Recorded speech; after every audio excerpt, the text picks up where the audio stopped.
नमस्कार दोस्तों, ज्ञान की नगरी काशी से मेडजी ट्यूटोरियल का सादर प्रणाम। दोस्तों, आज मैं रोटेशनल मोशन में रोटेशनल काइनेटिक एनर्जी के बारे में बता रहा हूं आपको। फिर इसके बाद हम लोग एंगुलर मोमेंटम डिस्कस करेंगे। रोटेशनल काइनेटिक एनर्जी है क्या? Kinetic energy of rotating body को हम रोटेशनल काइनेटिक एनर्जी कहते हैं। अगर ये बॉडी m मास की इस एक्सिस ऑफ रोटेशन के अबाउट रोटेट कर रही है v वेलोसिटी से और इसकी एंगुलर वेलोसिटी ओमेगा है, अगर रेडियस r है तो काइनेटिक एनर्जी हम लिखेंगे k is equal to half m v square, और सर्कुलर मोशन या रोटेशनल मोशन में v is equal to r omega होता है, तो हाफ m आर ओमेगा का होल स्क्वायर। तो इस तरह से ये आ जाएगा हाफ, यहाँ पे हम आर ओमेगा स्क्वायर करेंगे तो आर स्क्वायर ओमेगा स्क्वायर हो गया। तो रोटेशनल काइनेटिक एनर्जी हो गई हाफ आई ओमेगा स्क्वायर, क्योंकि moment of inertia I is equal to m r square होता है। ये मैंने आपको लास्ट वीडियो में बताया था। तो इस तरह से रोटेशनल काइनेटिक एनर्जी का फार्मूला के rotational half I omega square हो गया। आई मोमेंट ऑफ इनर्शिया है, ओमेगा एंगुलर वेलोसिटी है। अब इस पर एक क्वेश्चन मैं आपको कराता हूँ। क्वेश्चन इस तरह से है कि ये कोई रॉड अपने वर्टिकल पोजीशन में रफ ग्राउंड पे, रफ सरफेस पे लाई कर रहा है। जैसे इस तरह से है रॉड, जो इस तरह से है, इसको रिलीज कर दे रहे हैं। इस रॉड ऐसे है, इसको ऐसे रिलीज कर दे रहे हैं, तो किस एंगुलर वेलोसिटी से ये ग्राउंड को हिट करेगा। ये रॉड रिलीज करेंगे तो किस एंगुलर वेलोसिटी से ग्राउंड को हिट करेगा, ये आपको निकालना है। ग्राउंड को अगर हम रेफरेंस लेवल कंसिडर कर लें, ग्राउंड को अगर हम रेफरेंस लेवल कंसिडर कर लें, तो इस केस में टोटल एनर्जी कंजर्वेशन का कॉन्सेप्ट यूज करेंगे, और एनर्जी कंजर्वेशन का कॉन्सेप्ट लेंगे तो total energy at A is equal to total energy at B लेंगे। तो टोटल, यहां से ये रॉड रिलीज की गई है तो टोटल एनर्जी हो जाएगी kinetic energy plus potential energy at A, और जब ये रॉड ग्राउंड को हिट करेगी तो टोटल एनर्जी एट बी हो जाएगा kinetic energy plus potential energy. अब रॉड चूंकि पोजीशन ए पर, पॉइंट ए पर रिलीज की गई तो यू जीरो है, तो काइनेटिक एनर्जी हो जाएगी हाफ एम यू स्क्वायर, यानी ये जीरो हो जाएगा। और पोटेंशियल एनर्जी की बात करें तो इस रॉड का मास इसके सेंटर ऑफ मास पे लाई कर रहा है, तो इसकी हाइट जो है L/2 हो जाएगी, तो पोटेंशियल एनर्जी रॉड की पॉइंट ए पर हो जाएगी mg L/2, क्योंकि फार्मूला आपको मालूम है पोटेंशियल एनर्जी का mgh होता है। तो इस तरह से ये mg L/2 हो जाएगा। और जब ये रॉड ओमेगा एंगुलर वेलोसिटी से ग्राउंड को हिट करेगी तो उसकी काइनेटिक एनर्जी हो जाएगी हाफ आई ओमेगा स्क्वायर, और पोटेंशियल एनर्जी जीरो हो जाएगी। पोटेंशियल एनर्जी जीरो क्यों होगी? क्योंकि जब ये रॉड ग्राउंड को हिट करेगी तो ये मास जो है वो रेफरेंस लेवल पे आ जाएगा, और रेफरेंस लेवल पे आने के बाद इस हाइट जो है जीरो हो जाएगी, इसलिए पोटेंशियल एनर्जी जीरो हो गई। अब ये हो जाएगा mg L/2 हाफ आई का मतलब मोमेंट ऑफ इनर्शिया ml²/3, और ओमेगा ये हो जाएगा ओमेगा स्क्वायर। तो इस तरह से ये moment of inertia I ml²/3 क्यों हुई? क्योंकि आप जानते हैं कि अगर रॉड जो है अपने एंड के अबाउट रोटेट करती है इस तरह से, तो इसकी मोमेंट ऑफ इनर्शिया ml²/3 होती है, और अगर सेंटर के अबाउट रोटेट करती है इस तरह से तो इसकी मोमेंट ऑफ इनर्शिया ml²/12 होता है। तो ये वैल्यू पुट करने के बाद जब सॉल्व किया गया तो ओमेगा की वैल्यू √3g/L ये आ गया। तो ये जो है रोटेशनल काइनेटिक एनर्जी का फर्स्ट क्वेश्चन है। सेकेंड क्वेश्चन इस पर देखते हैं। सेकेंड क्वेश्चन ये है कि एक रॉड अपने वर्टिकल पोजीशन में है और उसको इस एंड के अबाउट रिलीज किया जा रहा है, तो लोवेस्ट पॉइंट पर इसकी एंगुलर वेलोसिटी कितनी है?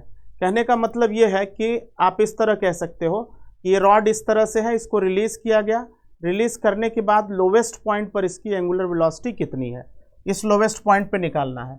फिर से एनर्जी कंजर्वेशन हम यूज कर सकते हैं। ये पोजीशन ए है, इस रॉड का मास यहाँ पे है, और जब रॉड नीचे आ गई तो इसका मास यहाँ पे है, ये मास यहाँ पे आ गया। इस पोजीशन को अगर हम ए मान लें और इस पोजीशन को बी मान लें, तो लोवेस्ट पोजीशन बी को मैं रेफरेंस लेवल मान करके चलता हूँ। तो टोटल एनर्जी एट ए, यानी इस पोजीशन पर total energy is equal to इस पोजीशन बी पर total energy. Total energy at A is equal to total energy at B. अब ए पर चूंकि रिलीज किया गया है रॉड, तो यू जीरो है, तो काइनेटिक एनर्जी जीरो हो गई। पोटेंशियल एनर्जी की बात करें तो रेफरेंस लेवल से हाइट जो है मास की L/2 प्लस L/2 यानी mgl हो जाएगा। मोमेंट ऑफ, अगर हम जब रॉड लोवेस्ट पोजीशन पे आ गई तो इसकी काइनेटिक एनर्जी हो गई, rotational kinetic energy half I omega square, और जब रॉड यहाँ पे आ गया तो चूंकि ये रेफरेंस लेवल पे है तो इसकी पोटेंशियल एनर्जी जीरो हो जाएगी। तो अब इसको सॉल्व करेंगे तो mgl is equal to half rod की moment of inertia ml²/3 into omega square हो गया। सॉल्व करने के बाद ओमेगा की वैल्यू आ गई √6g/L।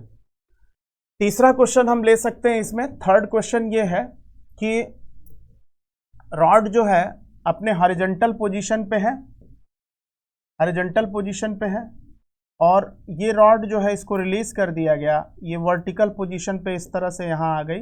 ये रॉड को यहाँ से ऐसे रिलीज किया गया तो यहाँ पे इसकी एंगुलर वेलोसिटी कितनी है, रॉड अगर यहाँ से रिलीज है यानी u 0 है और मास m है, लेंथ l है। तो इस पर्टिकुलर केस में हम क्या कर सकते हैं कि अगर हम हॉरिजॉन्टल लोवेस्ट लेवल को रेफरेंस लेवल मान लें, रेफरेंस लेवल अगर यहाँ मान लेते हैं, ये पोजीशन A ले लेते हैं और ये पोजीशन B, तो अगेन फिर हम यहाँ पे यूज कर सकते हैं total energy at A is equal to total energy at B, और A पर काइनेटिक एनर्जी हो जाएगी 0 प्लस पोटेंशियल एनर्जी हो जाएगी mg, मास तो यहाँ पे है और इसकी रेफरेंस लेवल से हाइट h जो है इस रॉड के लेंथ के बराबर है, तो ये हो जाएगा mgl, और RHS में अगर हम देखेंगे तो ये हो जाएगा half I omega square plus, अब अगर यहाँ पे ये वाला मास जो यहाँ पे था वो रोटेट करके यहाँ पे आ गया तो इसकी जो हाइट है, सेंटर ऑफ मास की हाइट है रेफरेंस लेवल से, वो L/2 है। तो इस केस में हम यहाँ पे इसको यहाँ पे लिख देता हूँ मैं 0 plus potential energy mgl is equal to half I omega square plus mgl/2। जब रॉड अपने हॉरिजॉन्टल पोजीशन पे है तो रेफरेंस लेवल से हाइट इसकी L है, तो पोटेंशियल एनर्जी mgl हो गई। रॉड यहाँ पे आ गई तो मोमेंट इसकी kinetic energy half I omega square हो गया, और रॉड जब इस पोजीशन में आ गई तो मास, ये वाला मास यहाँ पे होगा तो इसकी हाइट L/2 होगी, तो mgl/2। अब इसको अगर सॉल्व करें तो यहाँ पे ये हो जाएगा half I omega square is equal to mgl minus mgl/2। इसको लेफ्ट में कर दें तो ये हो जाएगा mgl माइनस mgl/2 यानी mgl/2। mgl में से mgl/2 माइनस करेंगे तो mgl/2 आएगा, और इस तरह से ये half I moment of inertia हो जाएगी ml²/3 इंटू ओमेगा स्क्वायर, ये हो जाएगा mgl/2। तो 2 से 2 कैंसिल कर दिया, m से m कैंसिल कर दिया, और फिर जब इसको सॉल्व किया तो यहाँ से ये वैल्यू आ जाएगी। अगर इसको हम सॉल्व कर लें तो यहाँ से ओमेगा की वैल्यू हम निकाल सकते हैं, और ये gl इधर बचा, 3 यहाँ मल्टीप्लाई कर दिया, एक l से l कट गया तो ओमेगा आ गया √3g/L। तो इस तरह से ये इसका आंसर हो जाएगा। एंगुलर वेलोसिटी जो है रॉड की ये हो जाएगी।